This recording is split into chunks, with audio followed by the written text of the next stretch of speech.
I'm Lauren Carter, 31, Senior Financial Analyst at Trivica Capital in Seattle.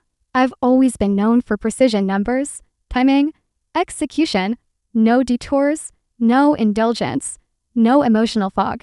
I don't make impulsive choices, and I don't leave things to chance. My wedding day was scheduled for a Saturday in late October.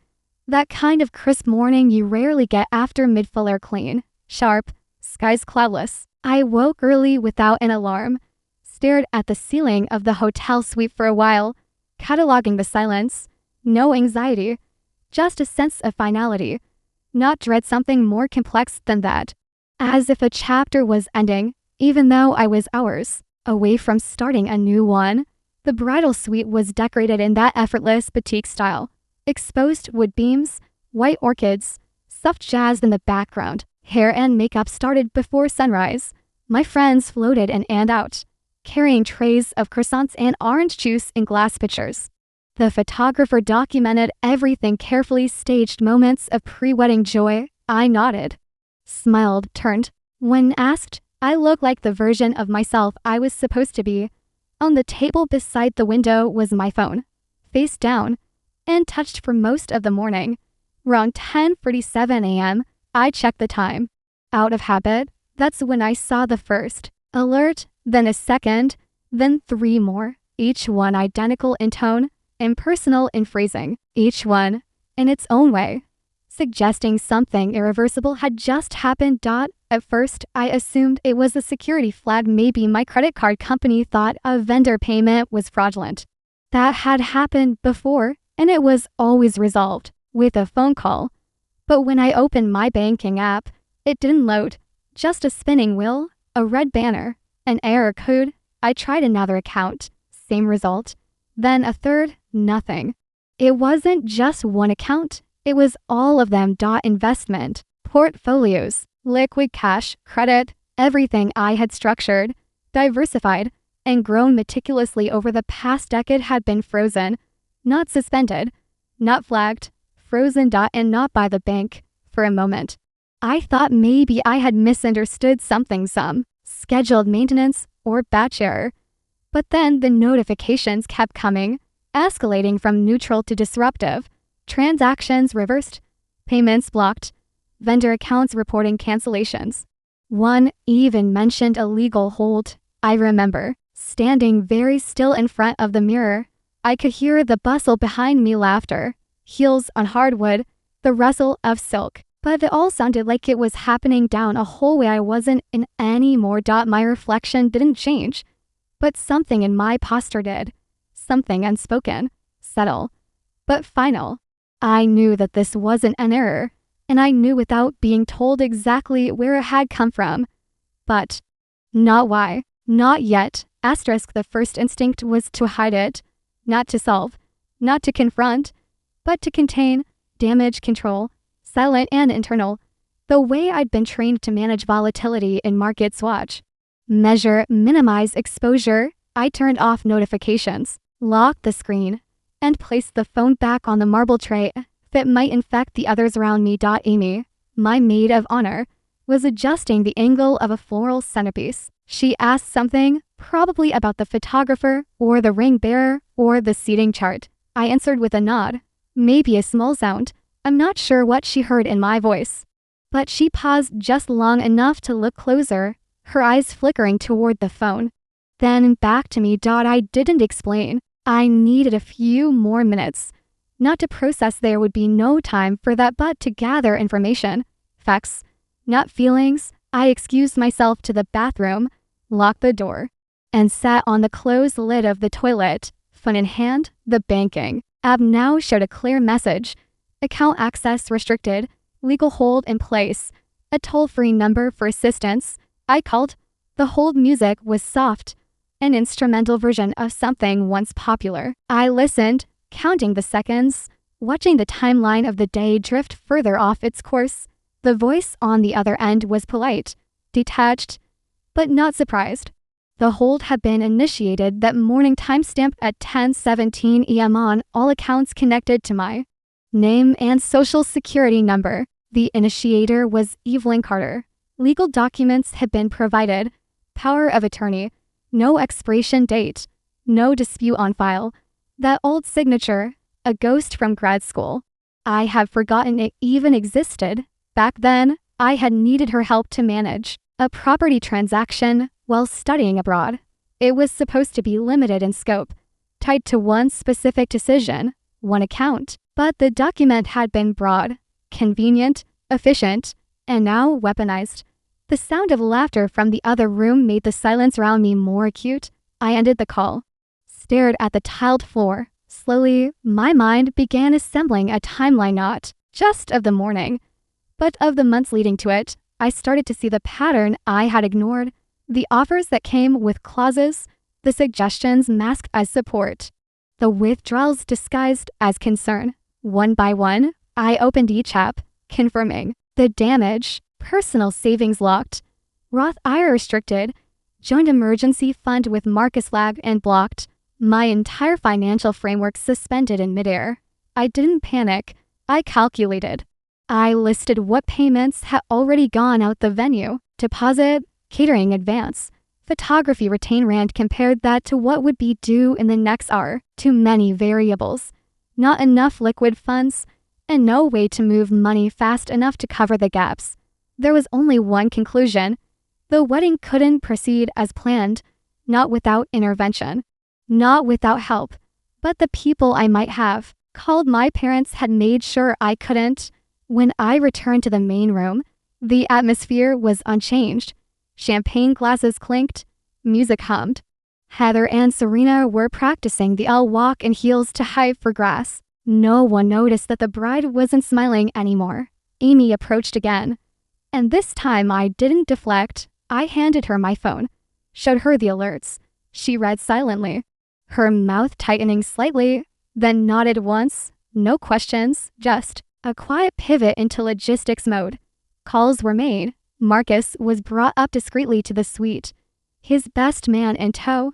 A conversation unfolded in a corner, low-voiced and tight, full of terms like contingency, backup card, vendor, thresholds. No one said sabotage, but it hovered there, unspoken. Meanwhile, I retrieved a slim black portfolio from my overnight bag, the kind I used for high-level briefings. Inside were passwords, logins, a flash drive with encrypted records, the remnants of a decade spent building my own systems, both personal and professional. One file stood out, labeled retirement structuring. AC. I remembered the night I created it. My mother had been unusually receptive, finally admitting she didn't understand how her investments worked. I had spent weeks helping her restructure everything: mutual funds, long-term bonds, asset allocations. She had given me account access, encouraged it, praised my thoroughness. I hadn't logged into those platforms in years. That night replayed now with uncomfortable clarity. Her deference, her rare vulnerability. It hadn't been a gift, it had been a ledger, a record of power temporarily seated, not permanently transferred. I logged in. Her accounts were intact. No holds, no alerts. Smooth performance across diversified assets, just as I had designed them. And then I saw it, the permissions tab, my name, still listed, authorized user, transaction level access, full visibility. She hadn't thought to revoke it. For several minutes, I stared at the screen, not typing, not moving. I wasn't ready for what came next, not emotionally. But this wasn't about emotion. It was about options, and I needed to know what mine were. Meanwhile, downstairs, the event manager was asking questions. The venue had received a notice of payment reversal. Catering staff were on standby, awaiting confirmation. The florist had paused final setup, unsure if the invoice would clear. Time, once fluid, now felt brittle. Each minute that passed brought us closer to collapse, but no one suggested canceling. Amy offered to front the venue cost. Jackson, Marcus's best friend, called his credit union to arrange an instant transfer. Heather texted her husband to cover the bar tab. I watched this unfold like an economist watching a failing currency propped up by unregulated markets, unstable, improbable, but holding. And yet, underneath all of it, I felt a shift. Not desperation, not dependency, something colder, cleaner, a realization that they had counted on my silence, on my shame, on my unwillingness to retaliate. They believed I'd rather absorb the humiliation than cause a public rupture.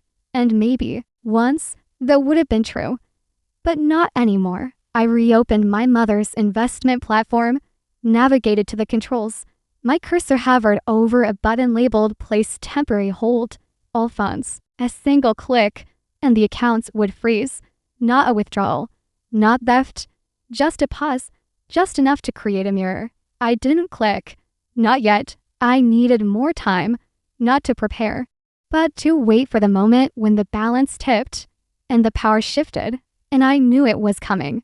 By the time the guests began arriving, I had already made peace with the fact that the day would not go according to plan.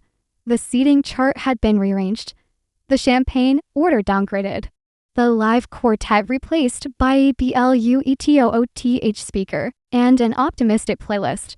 Nothing about the wedding resembled the version I had envisioned during the planning sessions, and yet I moved through the suite as if it did. Hairpinned, veil set, dress sipped with a surgeon's precision. I looked like a bride. I moved like a bride. But I wasn't inhabiting the role. I was observing it from a slight distance, watching each moment stack upon the next with quiet detachment. The air in the suite was thick with unsaid things, glances exchanged, pauses held too long, movement that strained toward normal, but fell just short of it. No one asked questions. No one offered theories. They simply adjusted. Marcus stayed upstairs in a borrowed conference room. He knew, of course, everyone closest to us knew. But he hadn't pressed. He had listened, absorbed the information, and then offered what support he could. His presence, his trust, his willingness to follow my lead. It was a strange kind of comfort to not be challenged.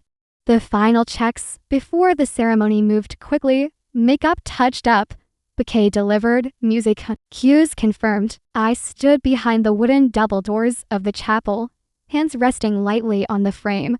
Not nervous, not expectant, just still. There was a tradition, usually adhered to at weddings like this, where the father of the bride walks her down the aisle. That detail had been struck from the program without ceremony. There had been no argument about it, just a quiet recognition that the space beside me would remain empty. I had rehearsed walking alone, practiced it in front of a mirror. Even, it hadn't felt particularly symbolic at the time, more practical than anything else. But now, standing there in the silence before the music began, the absence took on shape and weight. It filled the space like a person would have. It matched me, step for step. But then, something unexpected, a gesture, unplanned, almost hesitant, not from someone assigned to the role, but from someone peripheral. A relative of Marcus's, older, gentle in demeanor. He offered not formally, not theatrically to stand where others wouldn't. I accepted with a nod, not for what it represented, but because it simplified logistics. We stepped out as the music began. I didn't scan the crowd. I didn't look for gaps or glances or expressions of sympathy. I looked straight ahead, to the altar, to Marcus. His face gave nothing away, which I appreciated. There was enough quiet performance in the room already. The ceremony itself unfolded smoothly, as if operating on a track laid out far in advance.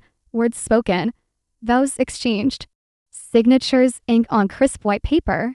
Nothing wavered, no voice cracked, no delay. We were announced. Applause followed, a marriage completed. But there was no release in that moment, no exhale, just the next movement forward. The reception was held in the hotel's garden atrium. The lighting was soft. Time to catch the fading October sun. Guests mingled around round tables and buffet stations, the scent of eucalyptus and with smoke hung faintly in the air. We entered to polite applause and scattered cheers. Glasses clinked, music resumed. A semblance of celebration filled the space. I made small talk, accepted congratulations, smiled when prompted, but my mind was elsewhere, operating on a parallel track. The events of the morning hadn't left me. They had merely repositioned themselves, waiting for space to reemerge. After the first round of speeches, I stepped away, not noticeably, just long enough. I returned to the suite, phone in hand, screen already unlocked. The financial apps remained inaccessible, no changes there. But the others, those I hadn't touched in years, were still responsive. The accounts I'd helped design, the systems I'd built for someone else. They answered quickly, without resistance. I checked timestamps, login histories, permissions, all intact. Then I began documenting, not just the morning's events, but the sequence leading to them. Payment reversals, legal correspondence, digital records, a timeline of escalation. I wasn't building a case. Not exactly. I was building a foundation. Marcus didn't ask where I'd gone. Amy didn't press. When I returned to the atrium, the first dance had already begun. I joined in seamlessly, as if I had never left. Later, during dinner, a phone buzzed in my pocket. I ignored it. Then another. This one. I checked out. It was a message from my mother. Brief, ambiguous in tone. She referenced the wedding. She said she hoped I understood. She framed the action as a protective measure, not an act of sabotage. I read it twice, then archived it. There were no further messages. After dessert, a handful of guests began to leave. Hugs, waves, camera flashes. I thanked them by name. Each gesture was deliberate, consistent. No one would remember me being absent. By the end of the evening, my voice was hoarse from conversation. My dress slightly rumpled, my bouquet already wilting, but the structure held. The wedding had not collapsed. The story had not leaked. And beneath it all, something had shifted, not resolved, not even surfaced, but positioned. Waiting. 3 days after the wedding, I sat at the small kitchen table in our new apartment, a space half the size of what we'd planned for, the furniture too large for the narrow rooms. Everything slightly out of proportion. It didn't bother me. I preferred it. Even nothing here was curated for optics. It was real, practical, paid for by what remained untouched. My laptop glowed quietly in front of me. I had already reviewed the access logs, verified the permissions, downloaded the transaction histories. Everything I needed was there, tucked into familiar dashboards and old architecture. The hold request was a standard form, the interface sterile, efficient. It offered options, partial restrictions, account-specific limitations, temporary freezers. I selected the broadest scope available, marked the hold as precautionary, tied it to an anomaly in access behavior. There was no embellishment in the notes, no mention of motives. Just a digital flag, and a box checked out when the confirmation screen appeared. I paused. Not because I was unsure, but because I understood the weight of the moment. There would be no announcement, no blast of consequence, just silence. At first, then movement. I clicked. The screen refreshed. The account showed as temporarily restricted pending verification. Notifications would trigger automatically sent to both primary holders and any associated financial institutions. They wouldn't see my name, just a warning, an interruption.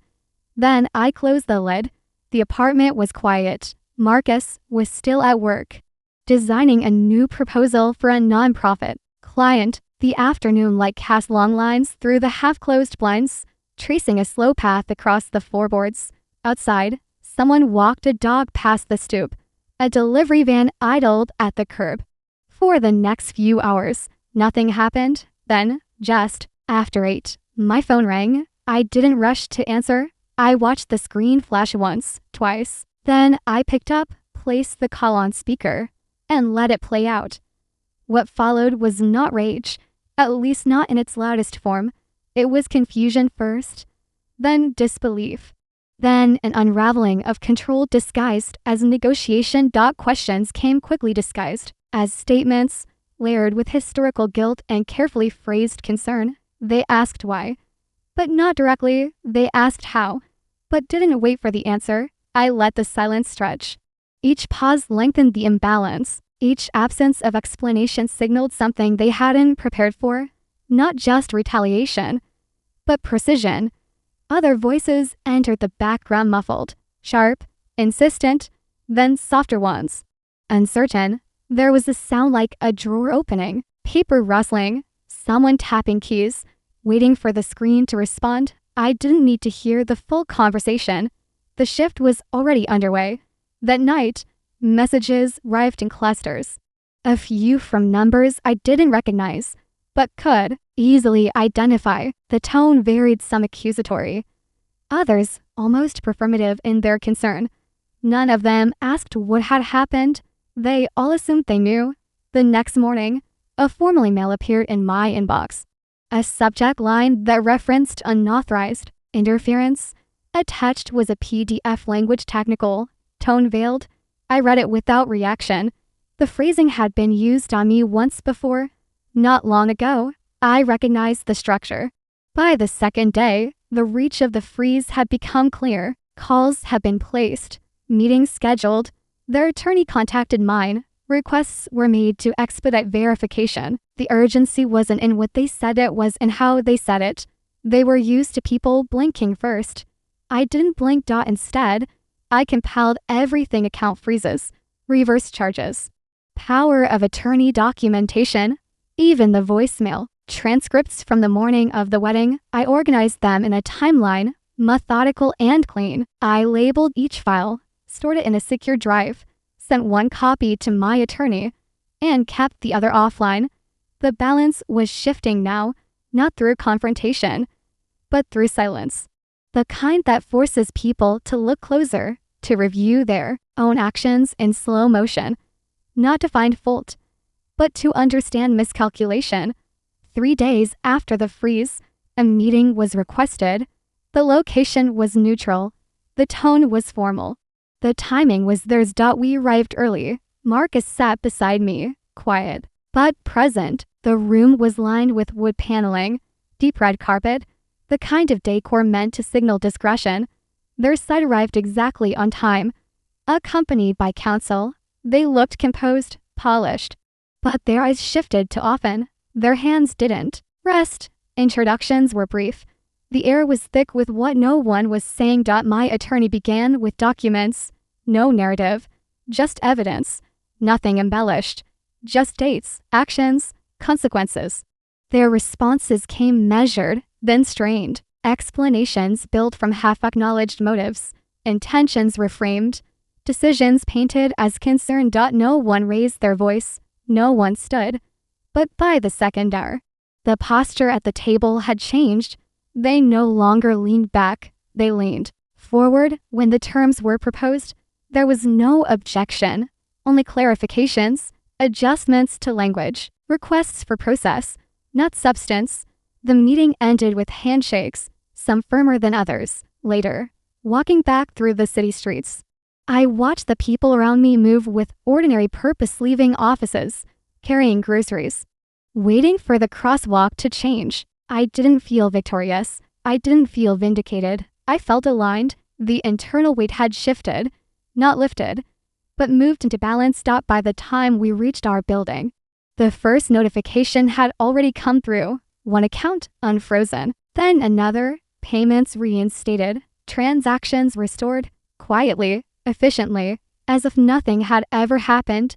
But something had, and everyone involved knew it. The weeks that followed passed with a certain kind of stillness, not the absence of movement, but the recalibration of it. Nothing outwardly dramatic occurred, no sudden career shifts, no viral headlines, no phone calls that changed the course of my life, but things moved incrementally, quietly, with intention. The accounts, once frozen, remained stable. Transactions resumed, automated payments reactivated. What had been disrupted was now restored, but in a different configuration. My name stood alone on every authorization line. There were no longer shared permissions, no overlapping domains. The separation was complete, not just on paper, but in practice. At work, things returned to routine. The fluorescent lights hummed overhead, market summaries stacked in my inbox. Portfolio reviews filled my calendar. But something had shifted there too. I noticed it in the tone of emails, in the way people paused during meetings, When I began to speak, colleagues who once casually overlooked my recommendations now cited them first. My name appeared more often in client-facing materials, attached to key strategies and quarterly overviews. An invitation arrived in my corporate mailbox from an external panel and annual forum on ethical governance in private well. I'd never applied, never inquired. The letter was brief, formal, unsigned. A seat had been reserved for me. If I wished to participate, I accepted. The forum took place in a glass-walled conference center overlooking Lake Washington. The view was expansive. The chairs were arranged in circles, not rows. The attendees were measured, courteous, each carrying portfolios filled with frameworks and policy models. I listened more than I spoke. But when I did, they leaned in. No one there knew the specifics of what I'd experienced. But they knew something, not from gossip, but from nuance. They read it in the way I phrased things, in what I chose not to say. The recognition came not in applause, but in eye contact held a second longer, in unsolicited invitations to follow up discussions, in the way a senior advisor quietly slipped me his card at the end of a breakout session and said he liked how I mapped risk to motive. Back in Seattle, Marcus and I settled into a rhythm. Our apartment remained modest. We hadn't rushed to upgrade. The leftover wedding decor votive candles, linen napkins, a broken centerpiece vase set boxed in a hallway closet. Neither of us had unpacked it. It didn't feel necessary. Instead, we hosted friends for dinner, not the kind of elaborate, curated events we used to imagine, but real evenings, shared food, mismatched plates, too much laughter into smallest space. Our circle tightened, not by exclusion, but by refinement. The ones who stayed through the upheaval didn't need explanations. They carried their own weight and didn't ask us to shoulder theirs. Amy brought over a hardcover copy of a business ethics textbook one night. She had found my name listed in the acknowledgments. An old white paper I'd co-authored during grad school had been cited in a new chapter on fiduciary responsibility. I had forgotten about it. She hadn't. The message from my mother came 3 months later. It was brief, not apologetic, but tempered. She mentioned a family friend who had read about a case similar to ours in an industry bulletin and had asked if it was related. She hadn't answered. She didn't ask for a response, either. There was no invitation attached, no suggestion of meeting, just a message faintly uncertain, as if she had realized that the language she once relied on no longer held its power. I read it, archived it, and didn't respond. There was nothing more to clarify. During a quarterly review with the firm's leadership, I presented an analysis of emerging financial behavior in mid-size private holdings. The presentation was clean, data-driven, stripped of anything decorative. When it ended, the room remained quiet. Then the head of strategy asked if I'd be willing to lead a task force for a new division, something that didn't yet exist on paper, but had been floating in early-stage memos. There was no pitch, no selling, just an opportunity. Offered plainly, I accepted. Later, I found myself walking along the waterfront alone. It was early evening, cold, the air sharp with salt and steel. I passed a couple wrapped in scarves, speaking quietly, a child in a red coat kicking a can, a man feeding pigeons with gloved hands. None of them knew who I was, what had unfolded, what choices had been made behind closed doors, and that, somehow, made the moment feel real. Recognition didn't come in fanfare. It came in how people adjusted their tone, in how opportunities appeared without conditions, in how the silences between moments no longer felt like hesitation but space, breathing room, a subtle clearing. My reputation had shifted, not through storytelling or defense, but through endurance.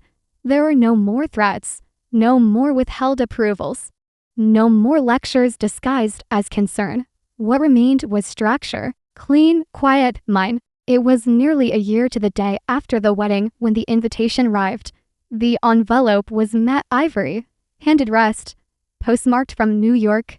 Inside was a single card, thick paper with an embossed seal and academic crest, I hadn't seen in years. The finance department at my old university was hosting a closed symposium on ethical decision-making and leadership. 3 speakers were listed on the agenda. My name was one of them.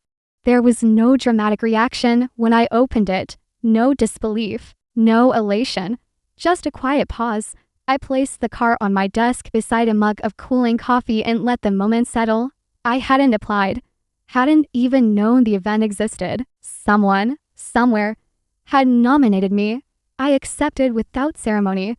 The symposium was held in a restored auditorium on the north side of campus, the kind of space where the ceilings curved high, where wood and stone met in elegant restraint, where voices echoed for a second longer than expected. The room held maybe 100 people, not a crowd, but enough. I arrived early. The panel coordinator greeted me by name, handed me a slim folder, and gestured toward a reserved seat. I sat and listened as the first speaker, corporate compliance officer from a multinational firm, shared her experience navigating internal resistance to reform. The second was a professor of law who discussed fiduciary duty in family-run enterprises. Then it was my turn. I walked to the lectern, adjusted the microphone, and began. No slides, no diagrams, just words. I didn't recount the full story. I didn't name anyone, didn't assign blame, didn't elaborate on the emotional train. Instead, I spoke about decision points, moments when silence and action hang in a delicate balance, when loyalty and self-preservation blur. I described the structure of power, the mechanics of access, the quiet architecture of control that too often goes unnoticed because it wears the costume of care. I framed the story in terms of systems, of misaligned incentives, of inherited obligations disguised as support.